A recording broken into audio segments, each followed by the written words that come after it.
నమస్తే అన్నయ్య. నమస్తే. ఇన్స్పైట్ ఆఫ్ బిజీ షెడ్యూల్, ఇంత బిజీ టైమింగ్లో కూడా స్టూడెంట్స్గా మేము అప్రోచ్ అయినప్పుడు పాడ్కాస్ట్ మాకు ఇవ్వడానికి యాక్సెప్ట్ చేసిన చాలా థ్యాంక్ యూ అన్నయ్య. సో నాలాగే ఎంతోమంది విద్యార్థులకి ఉన్న డౌట్స్ అన్నింటినీ ఒక దగ్గర తీసుకురావడం జరిగింది. So let's directly dive in to the questions.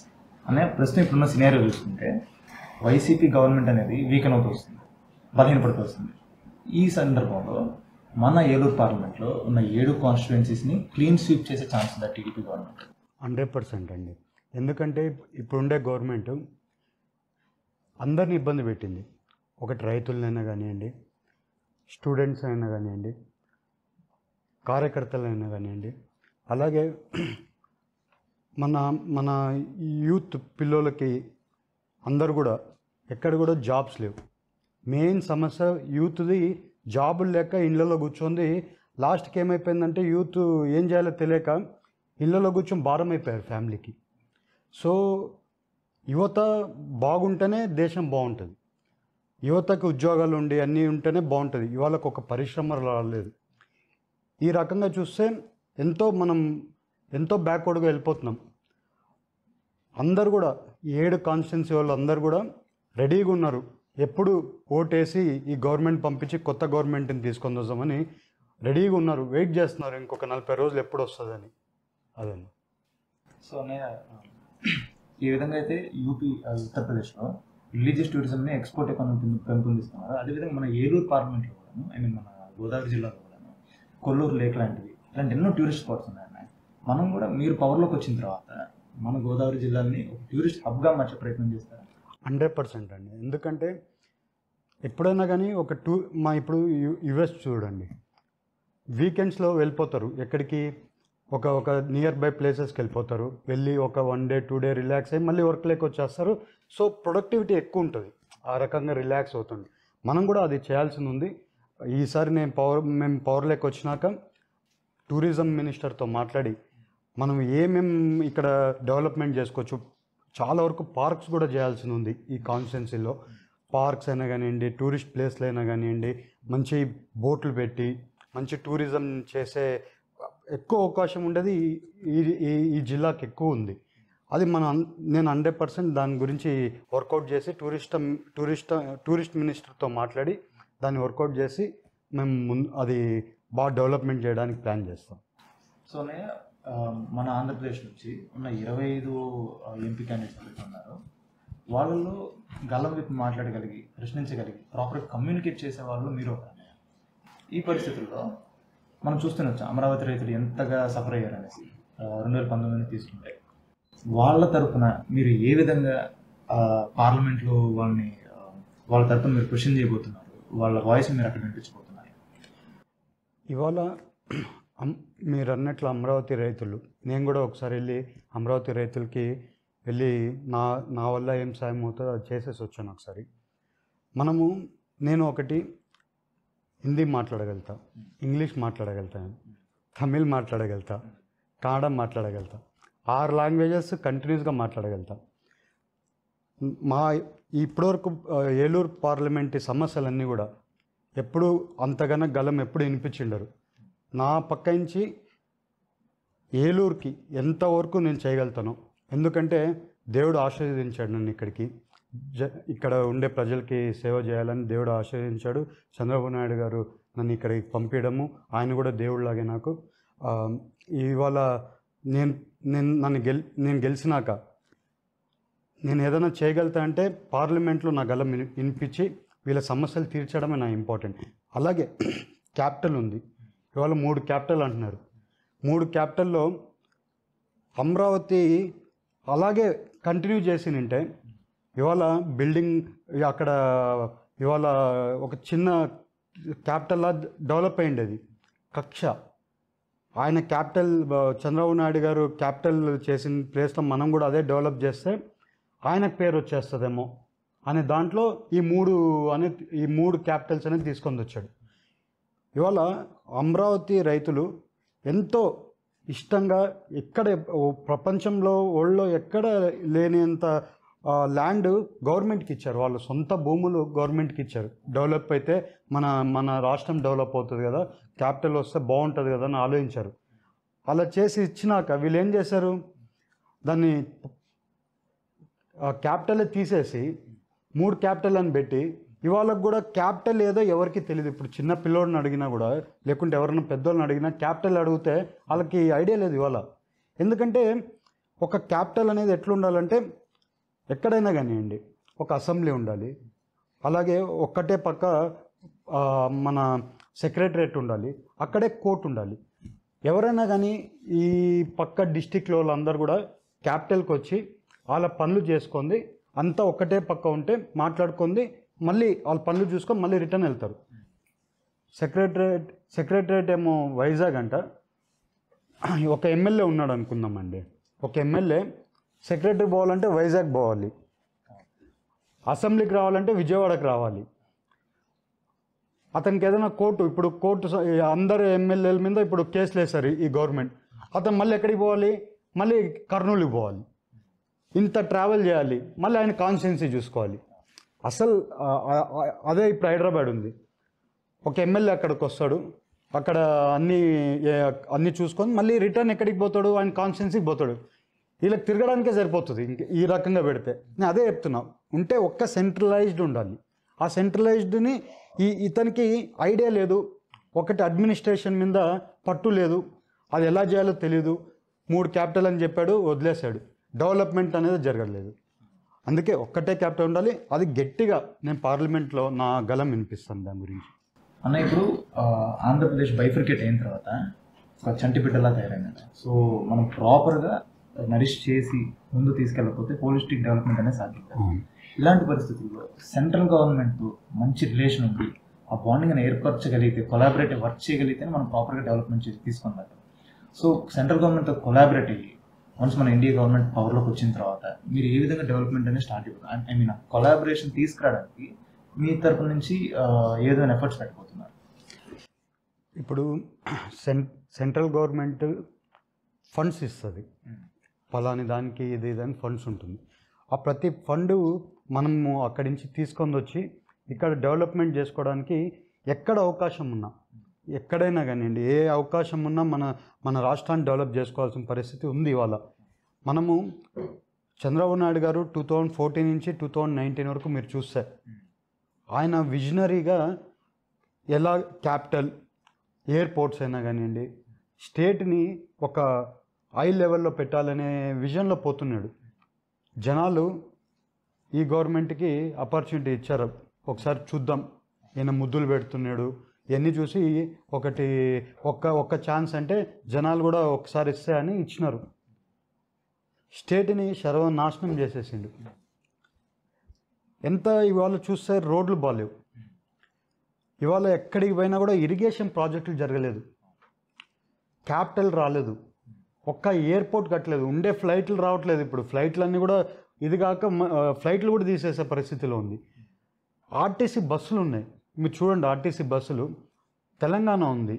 RTC బస్సులు 2019లో కొత్త బస్సులు తీసుకొని వచ్చి పెట్టారు సిటీలలో, బయట అంతా కూడా. మీరు అక్కడ ఆర్టీసీ బస్సులు, ఇక్కడ ఆర్టీసీ బస్సులు చూస్తే ఎంత డిఫరెన్స్ ఉందో మీకు తెలిసిపోతుంది.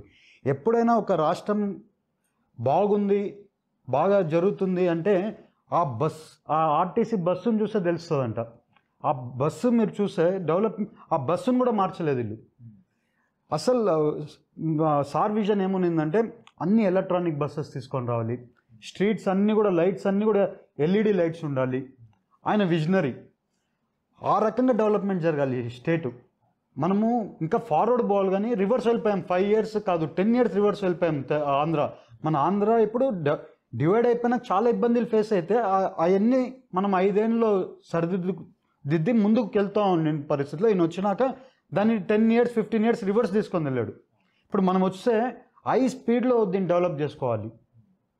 సో ఇప్పుడు మనం ఏ విధంగా చూస్తున్నాం, 2019 నుంచి తీసుకుంటే ఫిజికల్ ఇన్ఫ్రాస్ట్రక్చర్ని బిల్డ్ చేయడానికి కానీ, ఎంటర్ప్రినర్షిప్ని బిల్డ్ చేయడానికి కానీ, లేకపోతే వెల్త్ జనరేషన్ మీద కన్నా కూడా ఫ్రీబీస్ ఇచ్చి ఒక చేత్తో ఇచ్చి ఇంకో చేత్తో తీసుకునే పరిస్థితి. సో ప్రజలు ఈ విషయాన్ని అర్థం చేసుకున్నారని చెప్పి మీరు ఏ విధంగా అనుకుంటున్నారు? 100% అండి. ఇవాళ ఇండస్ట్రీస్ ఉన్నాయి, వాళ్ళు ఎలా చేస్తున్నారు, ఇవాళ వాళ్ళ ఇండస్ట్రీస్ ఎలా నడుపుతున్నారో వాళ్ళకి ఐడియా ఉంది. అలాగే ఇవాళ మీరు ఏలూరు వెళ్ళండి, లోపల గల్లీ లోపల నేను రోజు తిరుగుతున్నా, నైట్ టైంలో ఎస్పెషలీ నేను నైట్ టైం ఆఫ్టర్ 11-12 చూస్తున్నా అసలు ఎలా ఉంది ఊరు, ఏంటి, ఎక్కడెక్కడ డెవలప్మెంట్ చేయొచ్చు, ఏంటి నా ఐడియా ఎక్కడెక్కడ ఇంప్లిమెంట్ చేయొచ్చు అనేది నేను తిరిగి చూస్తున్నాను. అయిపోయినాక మధ్యాహ్నం టైంలో నేను లంచ్ అయిపోయినాక నేను ఒక 15-20 మినిట్స్ ఫ్రీ ఉంటున్నా, చూస్తున్నా అసలు బాగా బిజినెస్ జరుగుతుందా లేదా వీళ్ళకందరికీ. ఎందుకంటే ఎప్పుడు కూడా రైతులు బాగుండాలి, పరిశ్రమలు చేసేటోళ్ళు బాగుండాలి. అప్పుడే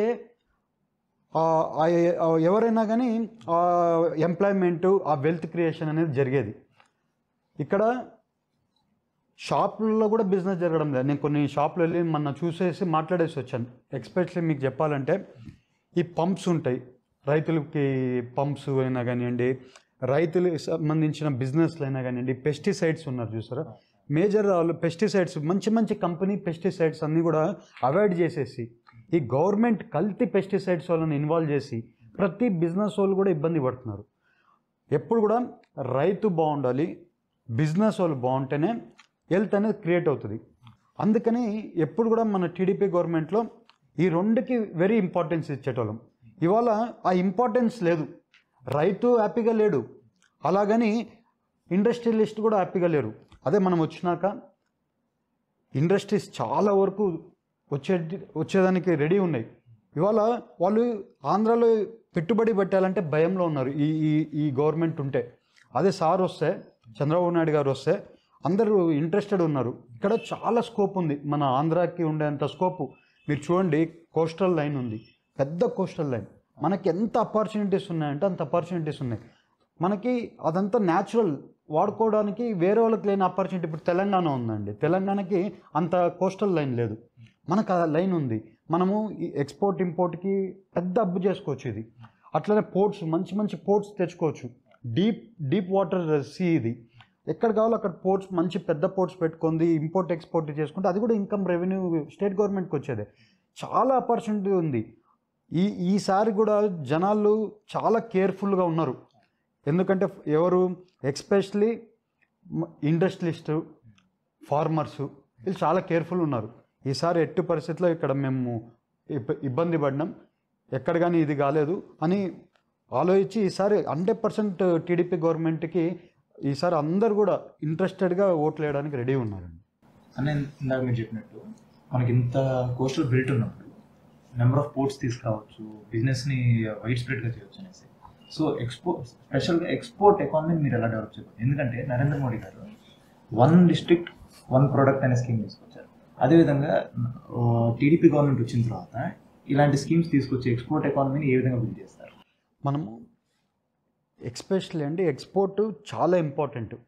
ఇప్పుడు అక్వా రైతులకైనా కానివ్వండి, అలాగే ఇక్కడ పామ్ ఆయిల్ రైతులకైనా కానివ్వండి, వీళ్ళందరికీ కూడా ఎక్స్పోర్ట్ చేసే ఇది రేట్ వస్తుంది, మంచి గిట్టుబాటు ధర వస్తుంది వాళ్ళకి. ఆ గిట్టుబాటు ధర రావాలంటే ఎక్స్పోర్ట్ చేయాల్సిందే. ఆ ఎక్స్పోర్ట్కి మనకి ఇక్కడ availability of transportation, availability of ports ఇవన్నీ ఉన్నాయనుకోండి, మనము దాని మీద ఎక్కువ వేరే కంట్రీస్కి పంపించడం వల్ల కాస్ట్ ఎక్కువ వస్తుంది. ఇప్పుడు పామ్ ఆయిల్ వాళ్ళు ఉన్నారండి, వాళ్ళకి ఏమైందంటే ఎక్స్పోర్ట్ జరగక వాళ్ళ రేట్ తగ్గిపోయింది. ఇవాళ 13,500-800 రూపాయలు వాళ్ళ రేట్ ఉంది. ముందు వాళ్ళకి 24,000 నుంచి 25,000 రూపాయలు వచ్చేది. 50% తగ్గిపోయింది ఈ ఎక్స్పోర్ట్ లేక. ఇవన్నీ సమస్యలు మనము ఎలాగా సాల్వ్ చేయాలనేది పార్లమెంట్లో మనం గట్టిగా మాట్లాడుకుంది. మనకి ఈ ఎక్స్పోర్ట్ దాని మీద వెరీ వెరీ క్రూషియల్గా చేయాలి. ఎందుకంటే Eluru constituency is a rural area, especially it is a farmers land. ఇది రైస్ బౌల్ అంటారు, ఈ మన Eluru parliament rice bowl. So ఇది నేను మేజర్గా టార్గెట్ ఏంటంటే ఈ రైతులు హ్యాపీగా ఉండాలి. ఈ రైతులు హ్యాపీగా ఉండాలంటే ఈ ఎక్స్పోర్ట్ మీద మేజర్గా వర్కౌట్ చేయాలి. నేను దాని మీద చాలా వర్కౌట్ చేసి దాన్ని సక్సెస్ చేసి నెక్స్ట్ 5 ఇయర్స్లో వీళ్ళందరికీ ఎక్స్పోర్ట్ చేయడానికి ఒక హబ్లాగా ఎట్లా చేయాలనేది నేను కూడా దాని గురించి బాగా వర్కౌట్ చేస్తాను. అదే. సో నాలాంటి ఒక మామూలు విద్యార్థికి మీరు పవర్లోకి వచ్చిన తర్వాత ఉద్యోగాలు కల్పించగలం, మీకు కావాల్సిన స్కిల్స్ ప్రొవైడ్ చేయగలం అని చెప్పి హామీ మీరు ఇవ్వగలరా? 100% అండి. నేనే ఇప్పుడు నేను చాలా ఇండస్ట్రీస్ నాకుతో చాలా కంపెనీస్తో నాకు రిలేషన్ ఉంది, మంచి రిలేషన్ ఉంది. ఏలూరు వరకు నేనే చాలా వరకు పరిశ్రమలు తీసుకొని రావడానికి మాట్లాడుతున్నా. పరిశ్రమలే కాకుండా మంచి కాలేజీలు రావాలి, ఇక్కడ మెడికల్ కాలేజీలు రావాలి, చాలా మంచి ఎన్విరాన్మెంట్ ఉంటుంది స్టూడెంట్స్కి, వీళ్ళందరికీ కూడా. ఇక్కడ మనం ఈ టూరిస్ట్ ప్లేస్ అంతా డెవలప్ చేసేస్తే ఎంత బ్యూటిఫుల్ ఉంటుందంటే ఈ ఏలూరు జిల్లా చాలా బ్యూటిఫుల్ ఉంటుంది. మీరు కొంచెం వెళ్తే కైకలూరు ఆ సైడ్ వెళ్తే చాలా బ్యూటిఫుల్ ఉంటుంది ఆ ఏరియా అంతా. సో మనం ఇక్కడ అగ్రికల్చర్ ఉంది, వాటర్ ఉంది, వాటర్ అవైలబిలిటీ ఉంది. ఇండస్ట్రీస్కి వాటర్ సంబంధించి ఇండస్ట్రీస్ చాలా ఉంటాయి. ఆ ఇండస్ట్రీస్ నేను కూడా ఆ ఇండస్ట్రీలో వాళ్ళు అందరితో మాట్లాడుతున్నా. వచ్చిన దశమే కొన్ని ఇండస్ట్రీస్ ఇక్కడ పెట్టించి వాళ్ళకి జాబ్స్ ప్లస్ కాలేజెస్, యువతకి పెద్దపీట వేయాలండి. ఇప్పుడు నేను కూడా యువత, నేను కూడా యంగ్స్టర్. ఇప్పుడు నాకు ఆపర్చునిటీ ఎక్కడ ఉన్నింది? బిజినెస్లో ఆపర్చునిటీ ఉన్నింది, నేను బిజినెస్ చేశాను. అట్లనే ప్రతి ఒక్క స్టూడెంట్కి, ప్రతి ఒక్క యువతకి ఒక ఇది ఉంది. మీకు ఒక ఎగ్జాంపుల్ చెప్తా. మా కంపెనీలో ఒక అబ్బాయి ఉన్నాడు. నేను మా ఫ్యాక్టరీకి ఎక్కడికో పోతే అబ్బాయి డ్రైవింగ్ చేస్తూ ఉన్నాడు. అన్న మిమ్మల్ని కలిసి మాట్లాడాలంటే రా అని కూర్చొని మాట్లాడితే, అబ్బాయి ఎంటెక్ అబ్బాయి ఎంత బాగా చదువుకున్నాడంటే హైలీ ఇంటెలిజెంట్ షార్ప్. ఎంటెక్ చదువుకో ఉన్నాడు, డ్రైవింగ్ పని చేస్తూ ఉన్నాడు. నేను పిలుచుకొని వెళ్ళి మా హెడ్ ఆఫీస్లో పెట్టి అతనికి ఒక ఆపర్చునిటీ ఇస్తే, ఇవాళ అతను చేసే పని ఎవరు చేయలేరు. అట్లా చాలామంది యువతకి ఉండే టాలెంట్ ఉంది, వాళ్ళని మనం పుష్ ఇవ్వాలి. అది ఎవరు ఇవ్వాలి? మేము పొలిటీషియన్స్ ఇవ్వాలి. పొలిటీషియన్స్ ఆ ఎన్విరాన్మెంట్ క్రియేట్ చేసి వాళ్ళకి ఆ ప్లాట్ఫామ్, వాళ్ళు చదువుకున్నారు, వాళ్ళకి ప్లాట్ఫామ్ ఇవ్వాలి ఎడ్యుకేషన్కి. అది 100% మేము ఈసారి గవర్నమెంట్ వచ్చినాక యువతకి మా మేనిఫెస్టోలో కూడా పెట్టాము, 20 లక్షల ఉద్యోగాలు ఇస్తామని చెప్పాం. ఇంకా ఎక్కువ ఉద్యోగాలు ఇవ్వడానికే ప్రయత్నం చేస్తాం. అందరికీ ఈ పాస్ అయిన ప్రతి ఒక్కరికి ఉద్యోగాలు రావాలి, అవకాశం రావాలి, వాళ్ళకి క్యాపబిలిటీ ఉండాలి. ఆ క్యాపబిలిటీ ఉంటే వాళ్ళకి ఒక్క అవకాశం ఇస్తే వాళ్ళు సక్సెస్ అయిపోతారు. మా యువత అంతా సక్సెస్ అయితే మా రాష్ట్రాన్ని వాళ్ళే నడిపిస్తారు. ఇప్పుడు మేము యువతనే కదా, మాకు ఆపర్చునిటీ వచ్చింది. ఇవాళ రాష్ట్రంలో ఎంపీ అభ్యర్థిగా నేను రాగలను. అట్లా ప్రతి ఒక్కరు రావాలి, అందరికి ఆపర్చునిటీ రావాలి. ఓన్లీ కొంతమందికి ఉండకూడదు ఆపర్చునిటీ. ఆ యూత్ అంతా కూడా సక్సెస్కి రావాలంటే మేము క్రియేట్ చేయాలి, అది 100% క్రియేట్ చేస్తాం. సో అన్నయ్య, ఏ విధంగా అయితే మీరు ఒక సక్సెస్ఫుల్ ఎంటర్ప్రెన్యూర్, అదేవిధంగా మీలాంటి ఎంటర్ప్రెన్యూర్స్ని తయారు చేయడానికి ఒక ఎకో సిస్టమ్ బిల్డ్ చేసే ఛాన్స్ ఏమైందా? అదే అండి, మన గవర్నమెంట్ ఉన్నప్పుడు, చంద్రబాబు నాయుడు గారు గవర్నమెంట్ ఉన్నప్పుడు ఏపీఐఎస్ అని ఒకటి మన టీఎబ్ లాగానే ఒక ఫామ్ చేశారు. ఫామ్ చేసి అక్కడ ఏం చేస్తారంటే, ఈ స్టార్టప్ కంపెనీస్ అక్కడికి వస్తాయి. అక్కడికి వచ్చినాక వాళ్ళకి సీడ్ ఫండింగ్ అయినా కానివ్వండి, స్టార్టప్ చేయడానికి ఫండ్స్ ఏమైనా కావాల్సి ఉన్నా అది హెల్ప్ చేయడానికి ఆ సొసైటీ క్రియేట్ చేశారు. అక్కడి నుంచి ఏం చేస్తారు, ఆ కంపెనీస్కి సీడ్ ఫండింగ్ వస్తే వాళ్ళకి ఆ మోటివ్తో బిజినెస్ అనేది వాళ్ళ ఐడియాతో అది ముందు తీసుకొని పోవడానికి ఇది చేస్తారు. సేమ్ ఇప్పుడు మీరు ఇక్కడ చూస్తున్నారు కదా, ఒకటి షో వస్తుంది, షార్క్ ట్యాంక్ అని ఒక షో వస్తుంది. సేమ్ అదే సిస్టమ్ మనము ఆంధ్రాలో క్రియేట్ చేస్తాం దాన్ని. బట్ అది ఈ గవర్నమెంట్ వచ్చినాక దాన్ని పట్టించుకునే నాదుడే లేదు. దాన్ని మళ్ళీ అది మేము వచ్చినాక మళ్ళీ రివోక్ చేసి ప్రతి ఎంటర్ప్రెనర్ పైకి రావడానికి అది ఒక సొసైటీ బాగా హెల్ప్ చేస్తుంది. సో అది మళ్ళీ రీవర్క్ చేసి దాన్ని స్టార్టప్ చేద్దామని మళ్ళీ. ఇప్పుడు మనం పరిస్థితి చూసుకుంటే అన్నయ్య, నియంతృత్వ పాలన మనకు కనిపిస్తుంది ఆంధ్రప్రదేశ్లో. దీన్ని మీరు ఏ విధంగా కండెమ్ చేస్తారు? అదే అండి, ఈ డిక్టేటర్షిప్ పాలసీ ఈ 5 years పనిచేస్తుంది, ఇంకా మళ్ళీ ఎప్పుడు పనిచేయదు. ఇక్కడ ఎవరు రాజు, కింగ్ అంటే ఎవరంటే సామాన్య ప్రజలే కింగ్. అతని దగ్గర ఆయుధం ఏంటంటే ఓటే. సో అతను డిక్టేటర్షిప్ అని అతను అనుకుంటున్నాడు, మనం అన్నీ మన కంట్రోల్లో పెట్టుకోవచ్చు, అన్నీ నేను చెప్పినట్లే జరగాలని అనుకుంటున్నాడు. ఇవాళ మీరు తెలంగాణలో చూస్తే అదే పరిస్థితి కదా. బీఆర్ఎస్కి ఆ మెంటాలిటీ ఉంటేనే ఆయనకు ఆ మెంటాలిటీ ఉంటేనే జనాలు ఇంటికి పంపించేశారు. అలాగే ఇవాళ ఇక్కడ కూడా అదే పరిస్థితి ఉంది. ఆ పరిస్థితిలో ఈయన కూడా ఇంటికి పోతాడు. ఇంకా డిక్టేటర్షిప్ అనేది ఉండదు. జనాలందరూ చంద్రబాబు నాయుడు గారు వస్తారు, చాలా హ్యాపీగా ఉంటారు. వచ్చే ఏళ్ళలో చాలా హ్యాపీగా ఉంటారు. సో ఆంధ్రప్రదేశ్ని డ్రగ్స్కి గంజాయికి ఒక క్యాపిటల్గా తయారు చేస్తారు. మీరు పవర్లోకి వచ్చిన తర్వాత ఈ కండిషన్స్ని ఎరాడికేట్ చేయడానికి మీరు ఎటువంటి ఏ విధమైన ప్రణాళిక తీసుకురాబోతున్నారు? అదే అండి, ఇప్పుడు ఏం చేశారంటే ఈ యువత, ఎస్పెషల్లీ యువతకి ఈ డ్రగ్స్ అంతా అలవాటు అయిపోయి చెడిపోతున్నారు. అదే నేను చెప్పాను కదా మీకు లాస్ట్ టైం, మనము రివర్స్గా పోతున్నాం. ఈసారి వచ్చినప్పుడు మీరు ఇప్పుడు తెలంగాణలో చూస్తే కాంగ్రెస్ గవర్నమెంట్లో వీళ్ళు ఒక ఇంప్లిమెంటేషన్ చేశారు. రేవంత్ రెడ్డి గారు ఒక ఇంప్లిమెంటేషన్ చేశారు. టాస్క్ ఫోర్స్ని పెట్టి, టీమ్స్ని పెట్టి బాగా డెవలప్ చేశారు దాన్ని. ఇవాళ ఎక్కడ కానీ ఒక చిన్న డ్రగ్స్ కేసు కూడా లేదు తెలంగాణలో. అట్లా 100 daysలో చేయగలరు.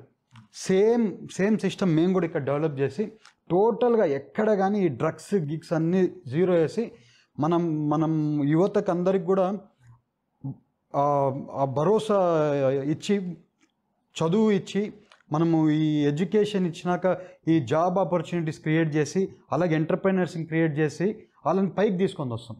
ఇవన్నీ మేము 100% దీన్ని ఎట్లా చేయాలో అదంతా కూడా ప్లాన్ చేసి సర్చ్ చేస్తాం. సేమ్ వేరే గవర్నమెంట్స్ ఎలా చేస్తున్నారు దీని మీద దాన్ని ఐడెంటిఫై చేసి మేము కూడా దాన్ని కరెక్ట్గా ఇది చేసి దాన్ని ఎక్స్క్లూడ్ చేయించేస్తాం, అది తీపిచ్చేస్తాం. అసలు ఈ టైప్ సిస్టమే ఉండకూడదు అసలు. ఇది ఈ డ్రగ్ సిస్టంలో ఎవరైతే ఇంక్లూడ్ అయినారో వాళ్ళు ఎంత పెద్దవాళ్ళైనా సరే వాళ్ళు శిక్ష పడే అవకాశం ఉందా? 100% అండి, పడాలి. పడకపోతే ఇప్పుడు ఎన్నో కుటుంబాలు ఉంటాయి, ఎంతోమంది బాధపడుతున్నారు. ఆ కుటుంబాలు అందరూ కూడా వాళ్ళకందరికీ ఇదే వాళ్ళంటే వాళ్ళు చేసిన తప్పుకి కంపల్సరీ శిక్ష పడాల్సిందే. సో అన్నయ్య 2019 చూసుకుంటే నియర్లీ 500+ అట్రాసిటీస్ జరిగాయి ఆడవాళ్ళ మీద. అవి ఆన్ రికార్డ్ మాత్రమే, ఆఫ్ రికార్డ్ ఇంకా జరిగించు. సో వన్స్ మీరు పవర్లోకి వచ్చిన తర్వాత ఆడవాళ్ళకి ఆ సేఫ్టీ అండ్ సెక్యూరిటీని ఎలా ఎన్షూర్ చేయబోతున్నారు? ఇప్పుడు ఈ గవర్నమెంట్ రాకుండే వరకు ఎన్ని కేసులు ఉన్నాయో మీరు చూడండి. ఈ గవర్నమెంట్ వచ్చినాక ఎన్ని కేసులు ఉన్నాయో చూడండి. మీరు రికార్డెడే చెప్తుంటారు, అన్రికార్డెడ్ చాలా ఉంటాయి. అవన్నీ రికార్డెడ్ అవ్వదు, ఎందుకంటే గవర్నమెంట్ ఉంది, వీళ్ళు అక్కడ కేసు కూడా పెట్టించుకోవడానికి కూడా ఇది చేస్తుంటారు. మనం వచ్చిన లక్ష్యమే మహిళలకి రక్షణ ఉండాలి. ఫస్ట్ మహిళలు అంటే మన బ్యాక్ బోన్. మన ఇంట్లో మహిళ ఉంటేనే ఆ ఇల్లు అనేది బాగుంటుంది. మనం మహిళని ఎంత బాగా ఉన్నారంటే మన సొసైటీ అంత బాగున్నట్లు. సో మనం వచ్చిన లక్ష్యమే ఎప్పుడు లేనట్లు దీన్ని ప్లాన్ చేసి మేము టోటల్గా తీసేయడానికి ప్లాన్ చేస్తాం. 100% మహిళలకి రక్షణ అనేది 100% క్రియేట్ చేస్తాం. చంద్రబాబు నాయుడు గారి హయాంలో కేవలం బీసీ సామాజిక వర్గానికి ఎవరైతే చెందినారో వాళ్ళ అభివృద్ధి కోసం 150,000 కోట్ల రూపాయలు శాంక్షన్ చేసి వాటిని యూటిలైజ్ చేయడం జరిగింది. కానీ ఈ గవర్నమెంట్ వచ్చిన తర్వాత వాటిని సైడ్ ట్రాక్ చేశారని చెప్పి ఒక సేయింగ్ ఉంది. అది ఎంతవరకు నిజం? బీసీలకి ఎంతవరకు న్యాయం చేసిందంటారు ఈ గవర్నమెంట్? టీడీపీ పార్టీ అంటేనే అందరి పార్టీ. దాంట్లో పెద్దపీట వేసేది టీడీపీ పార్టీలో బీసీలకు పెద్దపీట వేస్తారు. అలాంటిది మేము బీసీ డిక్లరేషన్ ఇచ్చాం. బీసీ డిక్లరేషన్లో ఏమని ఇచ్చాం? ప్రతి సంవత్సరం 30 లక్షల రూపాయలు బీసీలకి ఇస్తామని చెప్పి 30,000 కోట్లు ఎవ్రీ ఇయర్ ఇస్తామని చెప్పాం. 5 ఏళ్లలో 1,50,000 crores అది ఇస్తామని చెప్పాం. మా డిక్లరేషన్లో క్లియర్గా పెట్టాం, అది బీసీ డిక్లరేషన్లో క్లియర్గా పెట్టాం. సో మేము వచ్చినాక 100% చేస్తాం. ఈ గవర్నమెంట్ చేయలేదు, బీసీలకి ఏం చేయలేదు. మేము వస్తే మేము ఈ 1,50,000 కోట్లు మేము కంపల్సరీ బీసీలకి ఇస్తాం. అది మా బీసీ డిక్లరేషన్లో కూడా పెట్టాం. ఇప్పుడు వైసీపీ ప్రభుత్వం 175కి 170 నియోజకవర్గాలు నేను గెలవబోతున్నానని చెప్పి చెప్తున్నారు కదా, దాని మీద మీ అభిప్రాయం ఏంటంటే? ఇంకొక 45 days ఉంది కదా, ఇంకో 45 days ఉంది.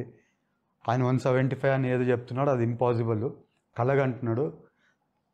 100% టీడీపీ గవర్నమెంట్ వస్తుంది. 160 సీట్లు తగ్గకుండా టీడీపీ గవర్నమెంట్ వస్తుంది. ఇంకొక 45 days ఇంకొక 50 daysలో రిజల్ట్స్ కూడా వచ్చేస్తాయి కదా, వచ్చినాక చూడమని. సో సో అది కాన్ఫిడెన్స్ అంటారా, ఓవర్ కాన్ఫిడెన్స్ అంటారా వైసీపీ పార్టీ? ఓవర్ కాన్ఫిడెన్స్ అండి, ఓవర్ కాన్ఫిడెన్స్. అనే మీ నాన్నగారు 100 రూపాయలతో స్టార్ట్ చేసి పిఎస్కే ఇన్ఫ్రాస్ట్రక్చర్ లాంటి ఒక భారీ సంస్థ నెలకొల్పారు కదా.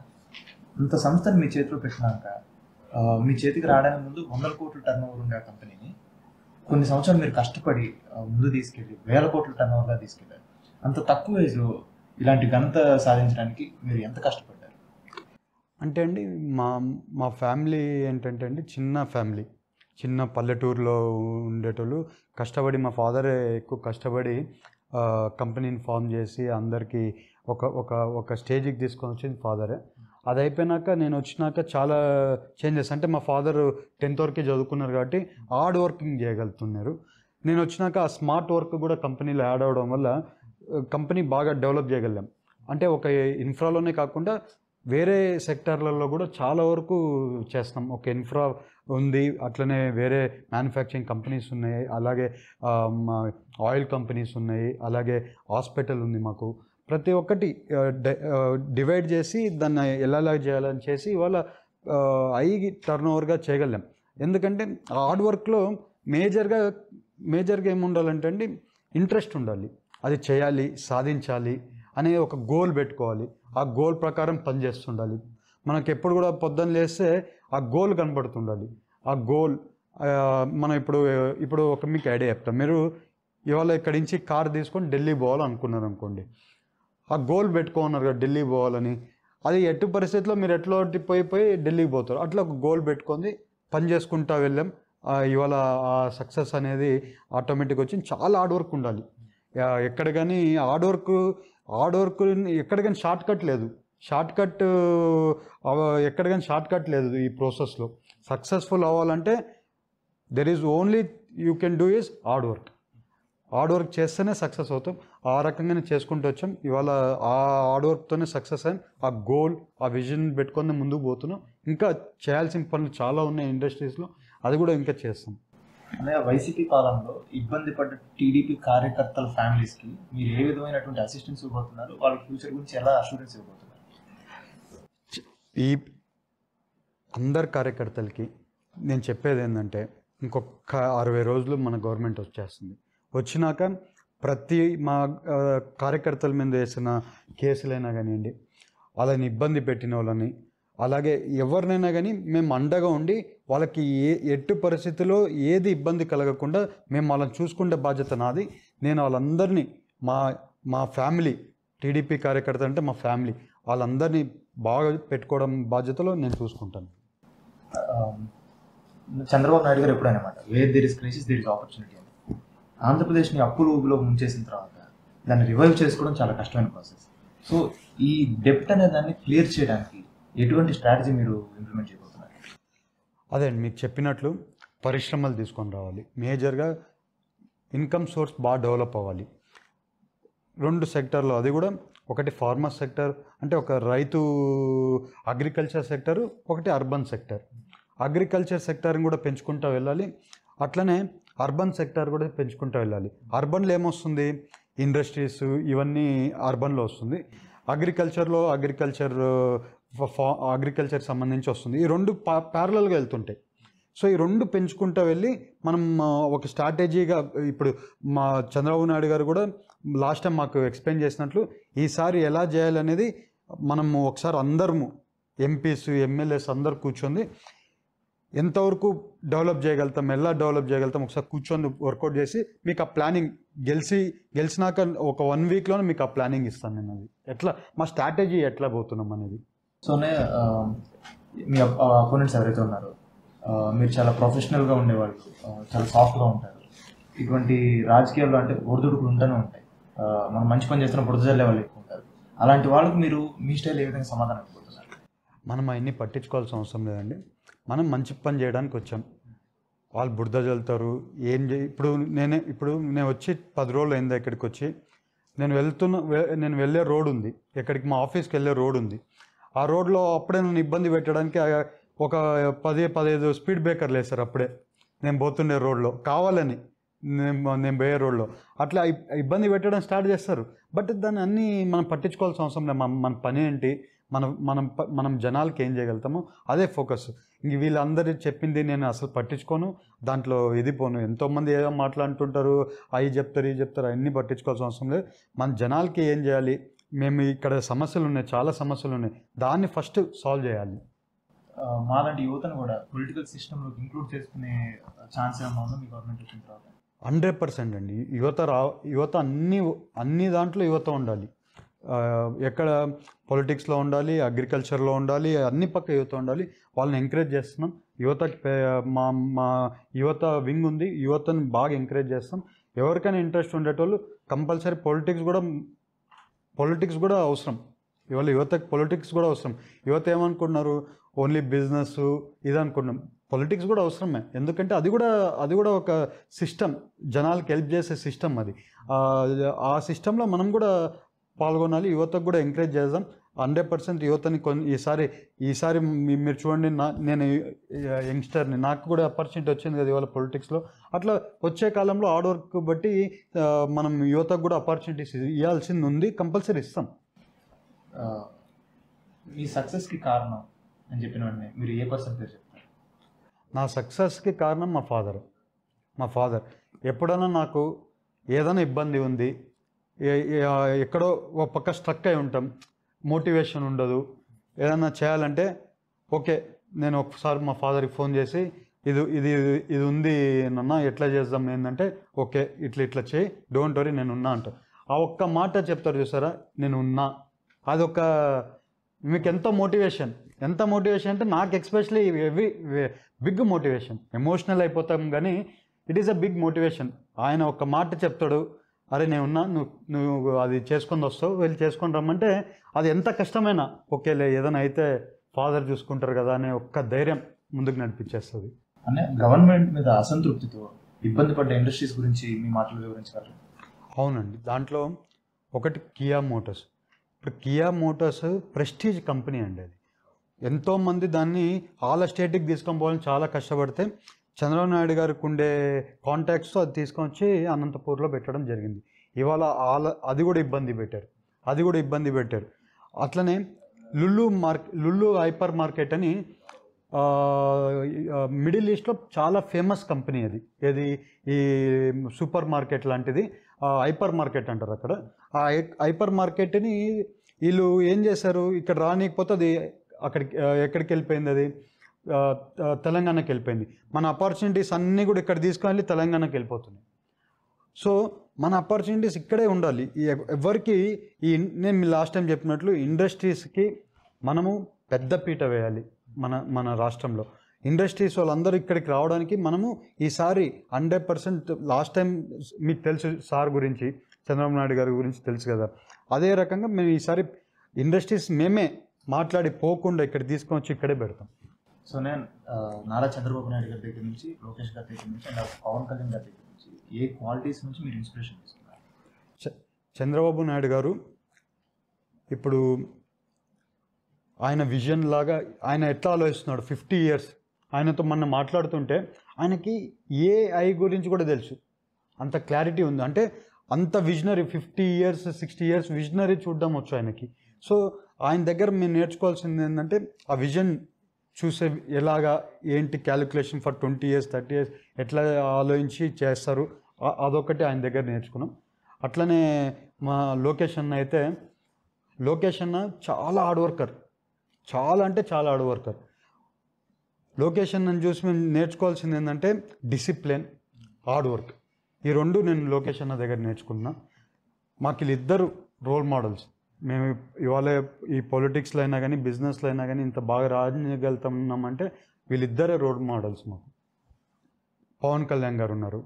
పవన్ కళ్యాణ్ గారు మొన్న సార్ జైలుకి పోయిన దక్షమే మేము ఈసారి ఓటు డివిజన్ జరగకూడదు, ఎట్టి పరిస్థితుల్లో ఈ గవర్నమెంట్ని ఓడించి చంద్రబాబు నాయుడు గారిని గెలిపేయాలని ఆయన కూడా మనతో పాటు వచ్చాడు. ఆయన కూడా ఎంతో కష్టపడే లీడరు, ఆయనకు కూడా ఒక విజనరీ, మంచోడు, ఏదో మన సొసైటీకి చేయాలని ఇంట్రెస్టెడ్ ఉన్నాడు. ఆయన దగ్గర ఎప్పుడో నుంచి ఈ సొసైటీకి హెల్ప్ చేస్తూ ఉన్నాడు. ఆయన దగ్గర నుంచి నేర్చుకోవాల్సింది ఏంటంటే హెల్పింగ్ నేచర్. ఆయన ఇప్పుడు కాదు, ఈ పాలిటిక్స్ రాకముందు కూడా ఎవరు వచ్చినా కూడా హెల్ప్ చేసేటోళ్ళు. మేము చాలాసార్లు విన్నాం. చిన్నప్పుడు ఉన్నప్పుడు మేము అపార్ట్మెంట్స్లో ఉండేటోళ్ళం. అపార్ట్మెంట్స్లో వాళ్ళు ఎవరికో ఏదైనా ఇబ్బంది వస్తే కూడా పవన్ కళ్యాణ్ గారు వాళ్ళకి హెల్ప్ చేసేటోళ్ళు. అప్పుడు కూడా వాళ్ళకి ఏదైనా అవసరం పడితే ఒక 5 లక్షలు ఇవ్వడమో 10 లక్షలు ఇవ్వడమో, వాళ్ళ పిల్లలకి స్కూల్కి ఏదైనా ఇబ్బంది ఉందంటే వాళ్ళకి డబ్బులు పంపించడం, అది ఎలక్షన్ పొలిటిక్స్ రాకముందు నుంచి చేస్తున్నారు. ఆయన దగ్గర నుంచి నేర్చుకోవాల్సింది ఏంటంటే గివ్ బ్యాక్ టు సొసైటీ. ఆయన దగ్గర నుంచి మేము నేర్చుకున్నాం. అలాగే ఇవాళ మీ అందరూ యంగ్స్టర్స్ అందరూ చాలా బాగా ఇది చేశారు. మీరు అందరికీ ధన్యవాదాలు. ఇట్లనే కంటిన్యూ చేయండి, సక్సెస్గా కావాలి మీరు అందరూ. మాకు ఇంత టైం స్పెండ్ చేసినందుకు చాలా థ్యాంక్ యూ.